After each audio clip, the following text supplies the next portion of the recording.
अस्सलाम वालेकुम everyone, I hope आप सब लोग बिल्कुल ठीक ठाक होंगे। So will talk today about कि हम जब एक सर्जरी की इमरजेंसी में बैठे होते हैं तो जब हमारे पास पेशेंट प्रेजेंट करता है तो किस तरह से हमने उससे हिस्ट्री लेनी है और उस इमरजेंसी के टाइम पे हमने उस हिस्ट्री में से कौन सी चीजें जो लिखनी है, क्या क्वेश्चन है जो लाजमी पूछने हैं। डेफिनेटली अब मैं इस पे सर्जरी की इमरजेंसी की बात कर रही हूँ तो वहां पर आपके पास कोई एक केस प्रेजेंट नहीं होता, बहुत सारी तरह के प्रेजेंट होते हैं और मैं उन सारों की जो मेजरली केसेस प्रेजेंट हो रहे थे, आपके साथ सबसे कॉमनली क्या आ रहा है, आरटीए आ रहा है, यानी रोड ट्रैफिक एक्सीडेंट। सबसे ज्यादा कॉमन सर्जरी की इमरजेंसी में रोड ट्रैफिक एक्सीडेंट आते हैं। Second most common appendicitis, appendix बहुत कॉमन है। थर्ड पे आ जाता है आपका कोलिसिस्टाइटिस या पेनक्रियाटाइटिस, क्योंकि कोली और पेनक्रियाज को तब तक आप रूल आउट नहीं कर सकते जब तक आप इन्वेस्टिगेशन नहीं करा सकते। तो आप हमेशा डायग्नोसिस अपना जो डिफरेंशियल बनाते हैं वो कोली/पेनक्रियाटाइटिस बनाते हैं, उसके बारे में डिटेल में आपको बताऊंगी।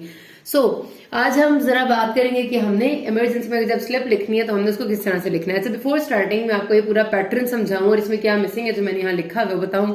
मैं बता दूं कि जिस तरह मैंने पहले बताया था कि सिस्टेमिक सर्जरी की बुक पब्लिश हो चुकी है, आप लोग उसको ऑनलाइन ले सकते हैं। So it is available online still as well. आपका वही वाला तरीका जो पहले चलता आ रहा था, और स्पेशली जो पाकिस्तान से बाहर लोग हैं, जो अमेजॉन किंडल का तरीका मैंने उन्हें बताया था, तो कुछ लोगों को उसमें थोड़ी सी मिसकंसेप्शन थी कि वो समझ रहे थे कि शायद हमारे पास किंडल की ऐप होगी तो ही हम उस पर रीड कर सकते हैं। तो ऐसी कोई बात नहीं है, उसके लिए किंडल की ऐप होना बिल्कुल भी जरूरी नहीं है। आप सिंपल अपने गूगल ब्राउजर पे जाकर उसमें अमेजॉन किंडल देख के वहां से उसको परचेज भी कर सकते हैं। और एक तो आपने परचेज कर ली तो आप किसी भी अपने मोबाइल की सिंपल एप्लीकेशन यानी वर्ड जैसी एप्लीकेशन पे, पीडीएफ हर किसी के पास होता है, उसमें उसको रीड कर सकते हैं। उसमें किंडल होना बिल्कुल भी जरूरी नहीं है, ठीक है। ये वो है उनके लिए जो अमेजॉन किंडल से लेना चाह रहे हैं। और वैसे आपको पता है कि इन पाकिस्तान हम ऑनलाइन डिलीवर करें जहां पे आपको चाहिए।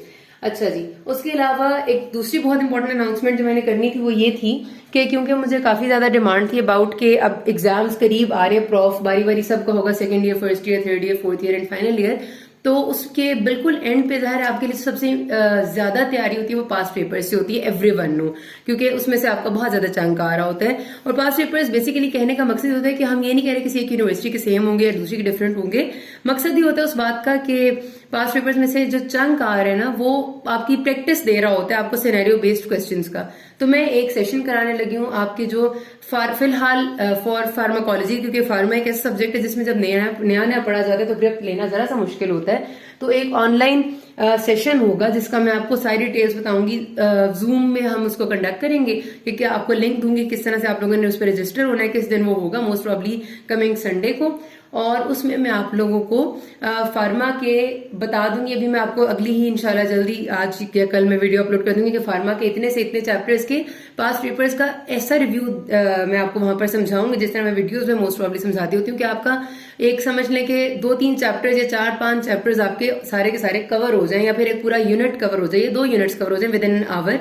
और उसमें आपको वो कॉन्सेप्ट आ जाए कि भाई एक क्वेश्चन आएगा तो आपने उसको किस तरह से अटेम्प्ट करना है, और उससे मिलते जुलते क्वेश्चंस का, ठीक है। तो I will tell you all the details regarding this very soon, आज कल में, और इस संडे को जो आ रहा है ये सेशन हम कंडक्ट करेंगे इंशाल्लाह। अच्छा, तो बात कर लेते हैं हम स्लिप राइटिंग इन इमरजेंसी में सर्जरी के। तो सबसे पहले, क्योंकि मैंने कहा था most common cases road traffic accident, तो रोड ट्रैफिक एक्सीडेंट जब आपके पास प्रेजेंट करता है तो अब 2-3 तरह से कर सकते हैं। एक वो होता है जो सिंपल बाइक एक्सीडेंट होता है जिसमें शायद आपको हाथ पांव एकदम से ना पड़ जाए। कभी कभार ऐसा एक्सीडेंट आपके पास आता है कि जिसमें आप स्लिप के बारे में बाद में सोचते हैं और पहले आपको पेशेंट मैनेज करना पड़ता है। लाइक अगर एक पेशेंट आपके पास आया जिसका जीसीएस ही 7/15 हुआ है, वो कॉन्शियस नहीं है, वो 2-3 जगह से बुरी तरह ब्लीड कर रहा है और उसके वो स्ट्रेचर पे आपके पास रिसीव हुआ है और शायद उसको एम्बू की भी जरूरत है, एम्बू बैगिंग की, तो उस केस में आपके पास इतना टाइम नहीं होता कि आप स्लिप पे ध्यान दें। उस केस में आप ज़ाहिर पहले पेशेंट को वो करते हैं, रिससिटेट करते हैं। लेकिन हम बात करें उस हिसाब से कि जो हमारे पास 90% केसेस प्रेजेंट करते हैं आरटीए के, जो कि होते हैं जिनमें हम आप ऐसे नॉर्मल जो बाइक एक्सीडेंट्स होते हैं या फिर वो जो कि इतने सीरियस नहीं होते, 10% सीरियस होते हैं, उनके बारे में। तो सबसे पहले कोई भी जब प्रेजेंटेशन होती है तो आपने जाहिर है ईआर में, इमरजेंसी में आप लंबी चौड़ी कहानी नहीं लिखते, आप डायरेक्टली सबसे पहले लिखते हैं प्रेजेंटिंग कंप्लेंट क्या है पेशेंट की। RTA means road traffic accident, कितनी देर पहले हुआ है, वेरी इंपॉर्टेंट, 2 आवर्स पहले। अब इससे अगली ये जो 2 बातें हैं ना, ये मैक्सिमम लोग मिस करते हैं, लेकिन इसका बहुत नुकसान होता है, क्योंकि कई बार एक्सीडेंट होता है थोड़ा सा सिवियर, आप उसको ऐसा मिस कर जाते हैं, खास तौर पे जब आपकी पेडेस्ट्रियन वर्सेस कार कोलिजन होती है ना, जिसमें अगर कोई ऊंची गाड़ी थी और सपोज ये कि पेडेस्ट्रियन के सीने से कार टकराई है, उसमें रिब फ्रैक्चर होना बहुत कॉमन है, जो कि रिब फ्रैक्चर इजीली मिस हो जाता है इन एक्सरे अगर आपने उसको गौर से नहीं देखा, और वो पेशेंट को न्यूमोथोरेक्स तक डेवलप कर सकता है और पेशेंट सडन कोलैप्स कर सकता है। सो मोड ऑफ इंजरी जब आप पूछेंगे उससे कि भाई आप बाइक पे थे या कार पे थे और किस चीज के साथ लगे, ज्यादातर यही होता है bike versus bike, bike versus car, या बाइक वर्सेस पेडेस्ट्रियन, या बाइक स्लिप हो गया, कुछ भी है वो आपने लिखना है। This is called mode of injury. आप हेडिंग नहीं दे रहे मोड ऑफ इंजरी की, ना दें, आप सिर्फ नीचे लिख दें आरटी के नीचे कि this was pedestrian versus bike या बाइक वाज स्लिप्ड, बस अगले को अंदाजा हो जाता है कि यार ये किस तरह हुआ है। ठीक है जी।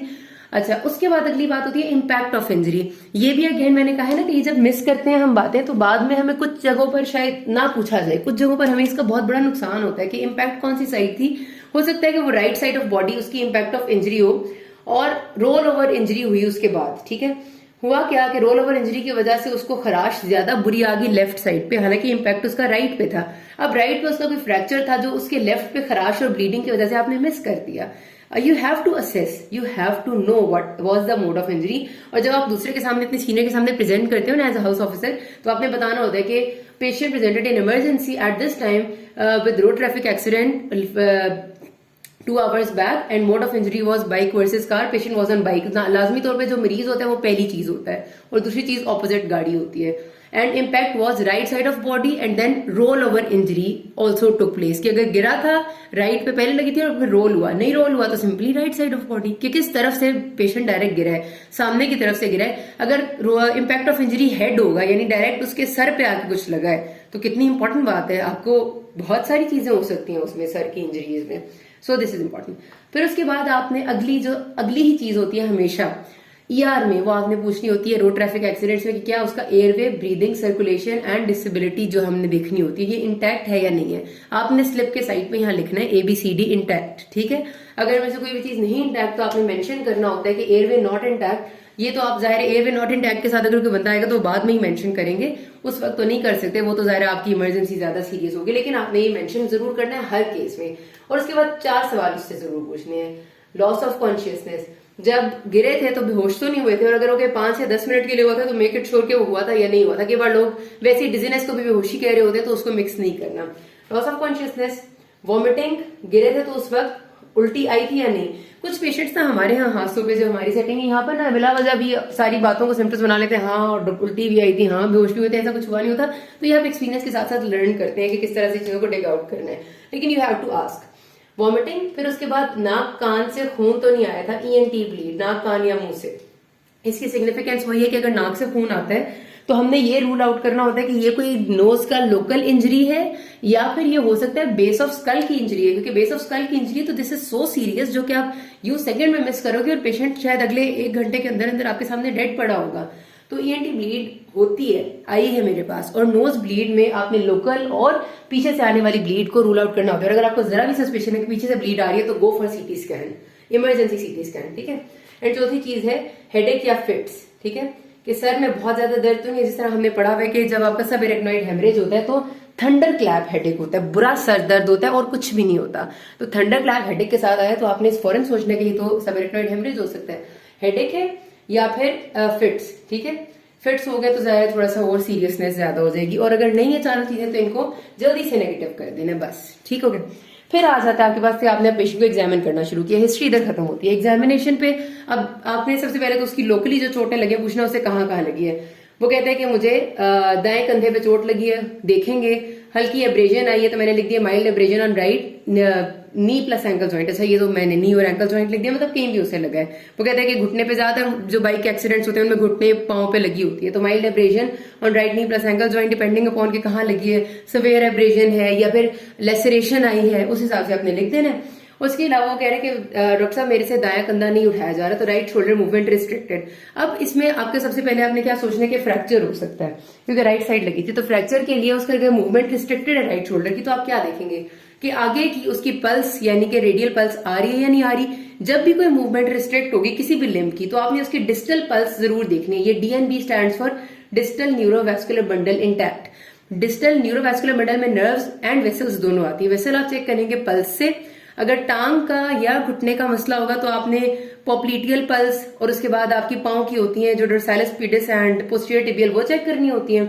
हाथ का मसला होगा तो रेडियल चेक करनी होती है। ठीक है, पल्स पता चलेगी वेसल्स, और नर्व्स कैसे पता चलेंगे? मूवमेंट से। पांव की उंगलियां, अगले वाले ज्वाइंट्स, हाथ की उंगलियां, हाथ के ज्वाइंट ये हिलाएंगे तो वेसल्स और नर्व्स दोनों का पता चलेगा। और आपने लिखना होता है डीएनबी इंटैक्ट। इसको बगैर देखे सुने नहीं लिख देते होते क्योंकि कई बार इंजरी होती है और वो मिस हो जाती है वरना। टेंडरनेस, हाथ लगाएंगे, टेंडरनेस है, टेंडर टच है या नहीं, स्वेलिंग देखने से पता चलेगी। अच्छा, ये तो होगी उसके जो लोकल कंप्लेन्स थी, इससे ज्यादा पेशेंट को कंप्लेन नहीं थी। फिर हर आरटीए में आपने रूल आउट क्या करना है, लाजमी के चेस्ट क्लियर है या नहीं और एब्डोमेन सॉफ्ट नॉट टेंडर। इसका आसान तरीका ये होता है कि अगर आपको लग रहा है बिल्कुल भी कोई मसला नहीं है, एक बंदा बिल्कुल ठीक ठाक है, हल्की फुल्की चोट है, तो उससे पूछ ले पेट में कहीं दर्द तो नहीं है और सांस लेने में मसला तो नहीं हो रहा। अगर आपको लगे थोड़ा सीरियस है, मसला हो सकता है, तो खड़े खड़े पेट पे उसके हाथ लगा के एक दफा मोटा मोटा देख लें कि सॉफ्ट है और चेस्ट सुन ले जल्दी से। और अगर आपको लगता है ज्यादा सीरियस है तो फिर लिटा के देखें और चेस्ट सुने, क्योंकि हर पेशेंट में लिटा के देख के और चेस्ट सुनने का हमारे टाइम नहीं भी होता, तो इस तरह लेकिन मेंशन करना इज इंपॉर्टेंट। इससे नीचे स्लिप पे, ठीक है, कि स्लिप इधर खत्म नहीं हुई होती। अब आपने जब सारी एग्जामिनेशन कर ली तो आपने लिखना है अपना प्लान, कि आपका प्लान क्या है। प्लान में आरटीए के पेशेंट से कई बार ऐसा होता है कि 11 12 वाले उन्हें लेके आए होते हैं तो वो पहले ही टेटनस का इंजेक्शन लगा चुके होते हैं, तो उनसे पूछ लेना एक दफा कि आपने टीका तो नहीं कोई लगा, क्योंकि उन्हें पता होता है अगर लगा हो तो। नहीं लगा तो सबसे पहला काम होता है इनको इंजेक्शन टीटी प्लस डाइक्लो लगाना। ठीक है, डाइक्लो इसलिए कि वो पेन में होगा, डाइक्लोरैन लगाना है, and tetanus I am start. अच्छा, टेटनस और डाइक्लो लगाने के बाद फिर आपने देखना है, अब आपने ज़ाहिर है ये बात खुद देखनी है कि उसको किस किस इन्वेस्टिगेशन की जरूरत है। जो राइट शोल्डर मूवमेंट रिस्ट्रिक्शन की कंप्लेन कर रहा है, जिसकी टेंडरनेस और स्वेलिंग भी आपको लग रही है, तो आपने उसको राइट शोल्डर जॉइंट एक्सरे कराना है ताकि पता चले कोई फ्रैक्चर तो नहीं है। थोड़ा सा भी लग रहा है तो कराएं। और उसके बाद उसको क्या करना है, दूसरी आपने प्लान में ये लिखना है कि एक्सरे राइट शोल्डर जॉइंट, ठीक है। और उसके बाद आपने, क्योंकि उसको एब्रेजन आई है राइट नी और एंकल जॉइंट पे, तो आपने देख लेना कि वो इतनी है कि ज़ाहिर है हमने हॉस्पिटल से उसको क्लीन करके पायोडीन लगा के भेजना होता है। तो आप उसको जो भी आपका वो रूम है, अगर कोई के सपोज आपका रूम नंबर 1 है जहां पर सफाई होती है जख्मों की, तो आप उसे भेजना कि refer to room 1 for wound cleaning, या कोई और रूम है या आपने उधर ही करनी होती है तो वुंड क्लीनिंग डन, ये लिखना है। और साथ फिर उसको बाद में डिपेंडिंग अपॉन एक्सरे की फाइंडिंग कि उसे क्या मेडिसिन देनी चाहिए। अगर एक्सरे में फ्रैक्चर है तो फिर तो आप सिंपली उसको ऑर्थो वालों के हवाले करेंगे, ठीक है। अगर उसको फ्रैक्चर नहीं आया तो फिर उसको एक अच्छी पेन किलर और वुंड की क्लीनिंग के बारे में बता के, अच्छी पेन किलर में क्या क्या आती है, ज्यादातर हम लोग जो है ना वो दे देते हैं एनसेड। अगर पेशेंट को कोई वो वाला मसला नहीं है, स्टमक अल्सर, पेप्टिक अल्सर नहीं है, तो कैफ्लाम एक अच्छी वो है आपके पास एनसेड, वॉरेन 50 mg एक अच्छी एनसेड है, ठीक है। ये वो है जो थोड़ी सी अच्छी है बट बहुत ज्यादा हार्ड भी नहीं। अगर आपको लगता है ज्यादा दर्द में है पेशेंट तो फिर आप इसको दे सकते हैं नेप्रोक्सिन सिनफ्लेक्स के नाम से आती है, मैं आपको ब्रांड नेम्स बता रही, ठीक है। ये दोनों डाइक्लोफेनेक सोडियम है, सिनफ्लेक्स जो नेप्रोक्सिन है 550 mg आती है, ये दे दे अगर ज्यादा सवेयर है। और साथ एक मसल रिलैक्सेंट जरूर दें, निब्रोल फोर्ट या फिर कोई और जो मसल रिलैक्सेंट है जैसे निम्स हो गया। उसकी वजह यह है कि पेशेंट गिरने के बाद लाजमी जिस्म में दर्द होता है, तो फिर आपके पास आएगा जिस्म में बहुत दर्द है, पहले ही दे दें। और अगर एंटीबायोटिक की जरूरत है वो कब होगी, जब जख्म बहुत ज्यादा होगा। अगर थोड़ा जख्म है तो no need for antibiotic. And this is your all treatment about emergency slip writing. So अगर हम अगली वीडियो में बात करेंगे अपेंडिक्स और अगले केसेस की किसी कोई मुस्तवा के नाज में। Thank you.